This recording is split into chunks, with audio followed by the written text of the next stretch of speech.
Hola, Dios te bendiga. Te doy la bienvenida una vez más a este programa, La Biblia Leída y Explicada.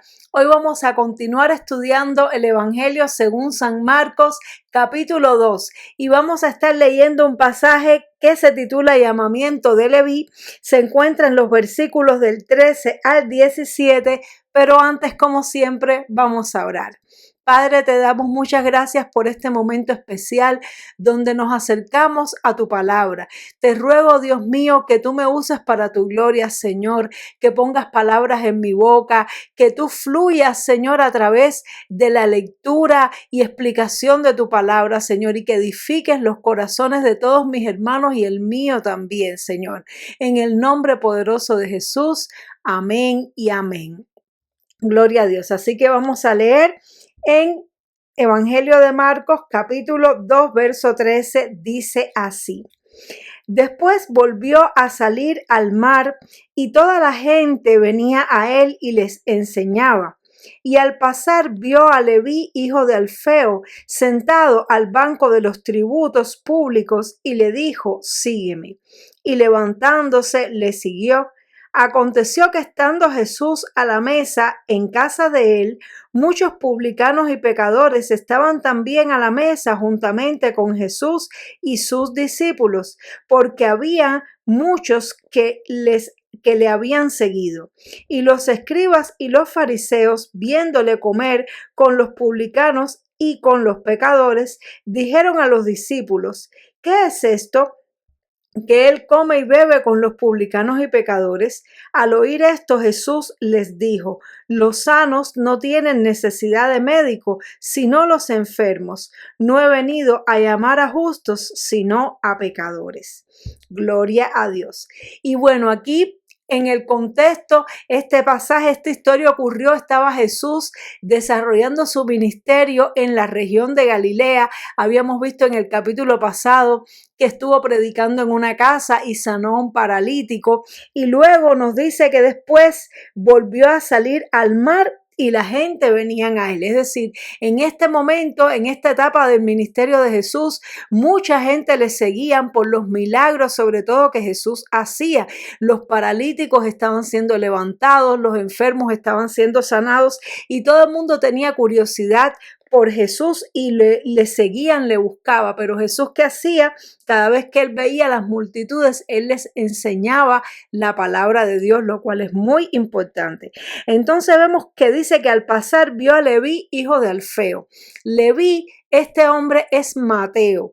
En aquel tiempo habían personas, producto de que estaba gobernando el Imperio Romano y estaba la cultura griega, pues habían personas que tenían dos nombres, un nombre judío y un nombre griego. En este caso, Mateo es el mismo que Leví. Es decir, Leví debe ser su nombre judío y Mateo debe ser el nombre griego. Entonces es el Mateo que escribió el Evangelio según San Mateo. Y dice que este hombre estaba sentado en el banco de los tributos públicos y Jesús le dijo, ven y sígueme. Es decir, este hombre era un publicano, era un recaudador de impuestos, era una persona que para los judíos era considerado como un traidor, porque los judíos más tradicionales, los más patriotas, pues se sentían traicionados por aquellos que servían al Imperio Romano, y los publicanos y los recaudadores de impuestos eran personas que estaban al servicio del Imperio Romano y les recaudaban impuestos a los judíos para el Imperio Romano. Por lo tanto, este hombre era un judío, pero era prácticamente considerado casi como un traidor por los suyos, y por eso es que más adelante los fariseos, cuando ven a Jesús comiendo con los publicanos y pecadores, entonces ellos se ofenden, porque es decir, a los publicanos,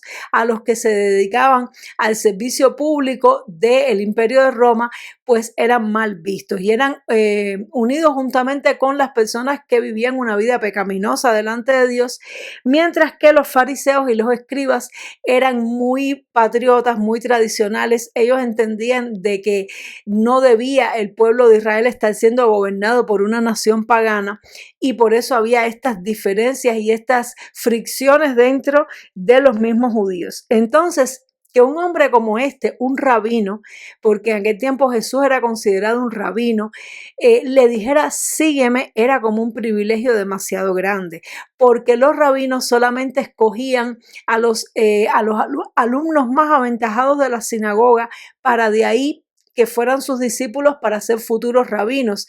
Ya los alumnos que eran menos aventajados pues se dedicaban a los oficios de sus padres y estas personas no iban a tener oportunidad de ser discípulos de un rabino. Por lo tanto, que un rabino le dijera sígueme a una persona que no se dedicaba a las cosas sagradas y más bien era discriminado y era mal visto por los religiosos de la época, era como wow, algo, una oportunidad única, demasiado grande. Por eso Mateo no se lo pensó, Leví en este caso le llaman, no se lo pensó y dice que al momento, él se levantó y siguió a Jesús. Y evidentemente fueron a comer a su casa y él estaba allí con todos sus amigos. Había muchas personas, en aquel tiempo Jesús despertaba mucha curiosidad y todos querían venir y ver las cosas que Jesús hacía y decía. Y Jesús se juntaba con aquellas personas.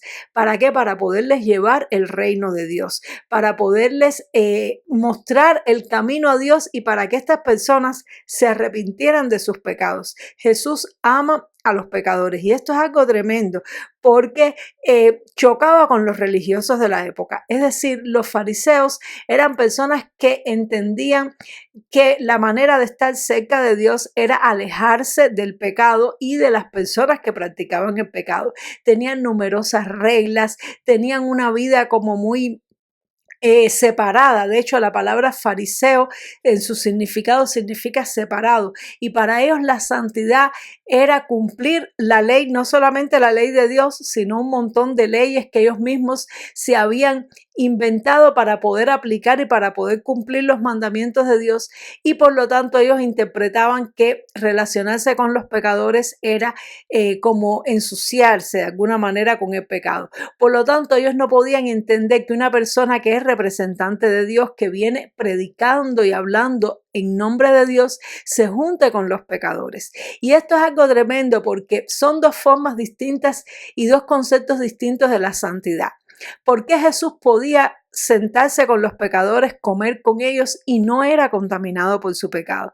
Porque Jesús estaba lleno del Espíritu Santo. Y cuando una persona está lleno del Espíritu Santo de Dios, el Espíritu de Dios es más fuerte que todo lo que es decir, que todo pecado. El Espíritu de Dios es luz y la luz desplaza las tinieblas. Jesús no tenía pecado en su vida. Él no se sentía tentado por el pecado. El enemigo para tentarlo tenía que tentarlo con otras cosas como necesidades básicas del cuerpo, el alimento o con su propósito, el hecho de reinar, pero no lo podía tentar con pecado porque Jesús como hombre era 100% santo. Ahora, ¿qué pasa? Cuando tú y yo, que sí somos pecadores, que sí tenemos áreas débiles, pues cuando tú y yo estamos llenos del Espíritu Santo, pues entonces nosotros podemos irrumpir en el reino de las tinieblas, podemos estar con personas que son pecadores y nuestra luz les impacta y los trae a ellos al arrepentimiento.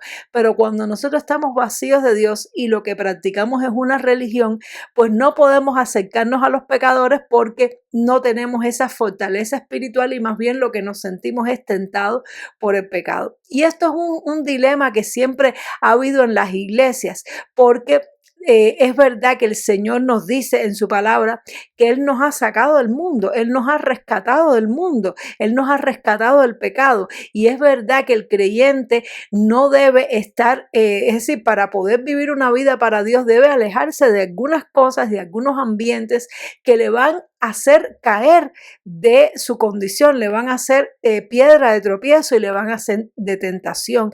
Sin embargo, se supone que en la medida que tú y yo vayamos creciendo espiritualmente, no es que nos volvamos más religiosos y más ascéticos como los fariseos, sino que nos volvamos más llenos del Espíritu Santo como Jesús, podamos vencer esas áreas de debilidad y de pecado y podamos estar en ambientes que a lo mejor son contrarios a la palabra de Dios, pero que no nos produzcan tentación, sino más bien nosotros seamos los que transformemos la atmósfera y llevemos a las personas hacia Dios.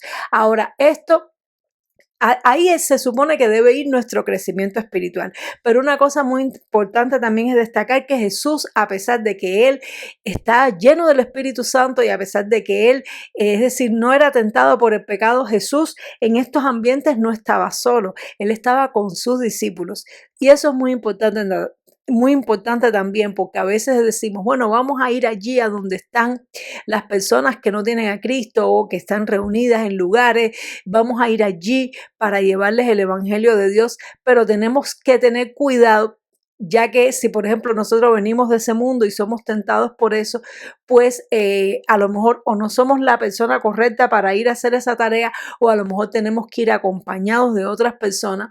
La realidad es que el Señor no nos ha mandado a separarnos completamente del mundo. Él nos ha dicho, más bien en su palabra, dijo, yo os envío como ovejas en medio de lobos. Yo les envío al mundo, aunque ustedes no son del mundo. Yo os he rescatado del mundo, pero los envío, porque la realidad es que los que tienen necesidad de Cristo son las personas que viven en pecado. Mientras más una persona vive en pecado, más necesidad de Cristo tiene. Y a veces nosotros como cristianos nos volvemos un poco fariseos. A veces nosotros, en lugar de ir allí a donde están las personas, queremos vivir separados de todo lo que tenga pecado, separados de todos los ambientes, y no nos queremos acercar a donde están las personas necesitadas de Cristo, porque tenemos miedo de contaminarnos. Entonces tenemos que saber que cuando tenemos que recurrir a eso, cuando tenemos que alejarnos para no contaminarnos, eso más bien es un reflejo de nuestro vacío espiritual. Y eso más bien es un reflejo de que no estamos llenos de Dios y que tenemos que actuar religiosamente para mantenernos puros.